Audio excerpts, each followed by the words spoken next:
രണ്ട് കാര്യം പ്രധാനമായും നമ്മുടെ പെൺകുട്ടികൾക്ക് നമ്മൾ പഠിപ്പിച്ചു കൊടുക്കണം, അല്ലെങ്കിൽ നമ്മുടെ കുട്ടികൾ നമുക്ക് നഷ്ടപ്പെട്ടു പോകും.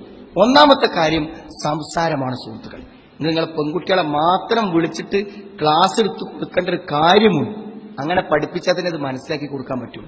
പെൺകുട്ടിയോട് നിങ്ങൾ പറയേണ്ട, രക്ഷാക്കന്മാർ പറയേണ്ട കാര്യം, ഒരിക്കലും അന്യ പുരുഷനോട് തമാശ പറഞ്ഞ് കളിച്ച് ചിരിച്ച് സംസാരിക്കാനുള്ള ഒരു അനുവാദം ഒരു മുസ്ലിം പെൺകുട്ടിക്കില്ല. അത് ഖുർആനിലെ ആയത്തുള്ളതാണ്. വലാ തഖ്ളഅന ബിൽ ഖൗൽ. എന്താണ്? തന്മയത്വത്തോടു കൂടെ ഒരു ആളോട് നീ സംസാരിക്കരുതേ എന്ന് സ്ത്രീക്ക്, സഹോദരങ്ങളെ, ഇസ്ലാം നിർദ്ദേശമാണ്. നമ്മൾ ആരാണത് പാലിക്കുന്നത്? നമ്മുടെ പെൺകുട്ടികൾ ഫോൺ ചെയ്യുന്നു.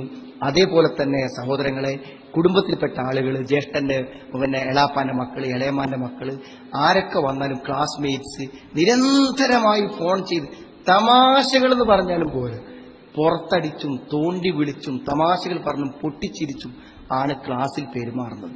ഒരു 3, 4, 5, 8 കൊല്ലൊക്കെ ഒന്നിനാത്തിന് പോകുന്ന ആൺകുട്ടികളോടൊപ്പം കളിച്ച് ചിരിച്ച് ഉല്ലസിക്കാൻ ക്യാമ്പസിലേക്ക് വിട്ടാൽ ആ പെൺകുട്ടി ഏതെങ്കിലും ആൺകുട്ടിയോടൊപ്പം കൂടി വാപ്പാനിമ്മാനി ഒഴിവാക്കി പോയി എന്ന് പറഞ്ഞാൽ, സുഹൃത്തുക്കളെ, എന്ത് അത്ഭുതമാണ് ഉള്ളത്?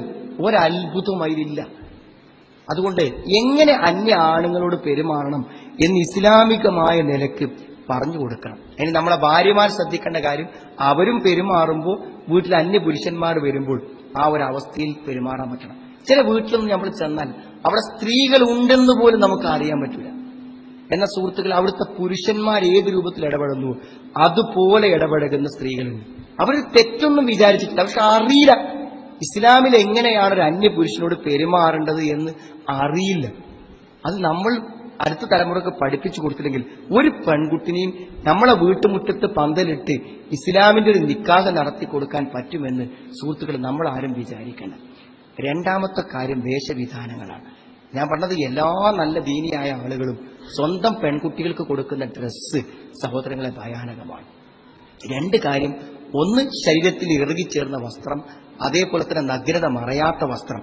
ഇന്ന് ഏതൊരു പെൺകുട്ടി പുറത്തിറങ്ങിയാലും മഫ്തുണ്ടാവും, ചുരിദാറൊക്കെ ഉണ്ടാവും. പക്ഷെ ഇസ്ലാം വസ്ത്രത്തിന് പറഞ്ഞ 3 നിബന്ധനകൾ, ആ 3 നിബന്ധന ഒത്ത നിലക്ക് ഒരു പെൺകുട്ടി എന്റെ മകൾ വസ്ത്രം ധരിച്ചിരിക്കുന്നു എന്ന് പറയാൻ സുഹൃത്തുക്കളെ ഏതു രക്ഷിതാവിനാണ് പറ്റുക? 3 നിബന്ധന. ഒരു നിബന്ധന എന്താണ്? ദേഹത്ത് ഷെയ്പ്പ് കാണുന്ന രൂപത്തിലുള്ള വസ്ത്രം, ദേഹത്ത് ഒട്ടിച്ചേർന്ന ഒരു ശരീരത്തിന്റെ ആകൃതി പ്രകടമാകുന്ന ഡ്രസ്സ് പാടില്ലാണ്. ഏതു കുട്ടിക്കും ഇന്നും തരും. അത് ദേഹത്ത് ചേർന്ന് നിൽക്കാൻ വേണ്ടി സിബ്ബാണ്. ഒരിക്കലും ഒന്ന് അയഞ്ഞു നിൽക്കാതിരിക്കാൻ, കാലും കൈയൊക്കെ ടൈറ്റായി നിൽക്കാൻ. ഇസ്ലാമിന്റെ നിർദ്ദേശത്തിന് നേരെ വിരുദ്ധം. രണ്ടാമത്തത് എന്താണെന്നറിയോ? മുഴുവൻ ഭാഗവും മറയണം. മുഴുവൻ ഭാഗവും മറയണം, കഴുത്തും കൈയും എല്ലാം. അത് നമുക്ക് കാണാൻ പറ്റില്ല. ആലോചിച്ച് നോക്കൂ നിങ്ങൾ. ജീവിതത്തിൽ ഇത്ര കൃത്യതയോടുകൂടെ ഇസ്ലാം നിർദ്ദേശിക്കണം. മൂന്നാമത്തെ കാര്യം തരും, സുതാര്യമാകാൻ പറ്റില്ല. നോക്കിക്കഴിഞ്ഞാൽ ഉള്ളിലെ വസ്ത്രങ്ങൾ പുറത്തേക്ക് കാണുന്ന രൂപത്തിൽ നേരിയ വസ്ത്രങ്ങൾ ധരിപ്പിക്കാൻ പറ്റില്ല. സുഹൃത്തുക്കളെ, ഈ 3 നിബന്ധന പ്രകാരം വസ്ത്രം മക്കളെ ധരിപ്പിച്ച് എത്ര ആൾക്കാരുണ്ടാവും? ഈ രൂപത്തിലല്ലാതെ വസ്ത്രം ധരിച്ച് നമ്മുടെ കുട്ടികൾ യാതൊരു വിധത്തിലുള്ള അകലവും പാലിക്കാതെ അന്യപുരുഷന്മാരോട് ഇടപെടുന്നൊരു സംസ്കാരം നാട്ടിൽ വന്നാൽ സുഹൃത്തുക്കളെ, വലിയ ചീത്തപ്പേരുകളും നമ്മൾ എത്രയോ തലമുറകളായി കാത്തുചെന്ന നമ്മുടെ അഭിമാനമൊക്കെ നഷ്ടപ്പെട്ടു പോകും. ഞാൻ നേരത്തെ ഒരു അമുസ്ലിം പെൺകുട്ടിയെ കല്യാണം കഴിക്കും എന്ന് പറഞ്ഞ ആ രക്ഷിതാവ് എന്നോട് പറഞ്ഞെന്താ വെച്ചാൽ, അവന്റെ രജിസ്റ്റർ മാരേജ് നടക്കുന്ന അന്ന് ഞങ്ങൾ 10-60 കൊല്ലമായി താമസിക്കുന്ന ഈ വീടും ഈ പ്രദേശവും വിറ്റ് ഞങ്ങൾ പോകും. ഞാൻ കച്ചവടക്കാരെ ഏൽപ്പിച്ച് നിൽക്കുകയാണ്. സുഹൃത്തുക്കളെ, കഴിയൂല, സ്വന്തം നാട്ടിൽ നിൽക്കാൻ കഴിയൂല. ഞാൻ പറഞ്ഞ, ഇഹലോകത്തും കൈവിടും, നാളെ പരലോകത്തും കൈവിടും. നമ്മൾ ഏറ്റവും ഗൗരവപരമായി ചിന്തിക്കണം.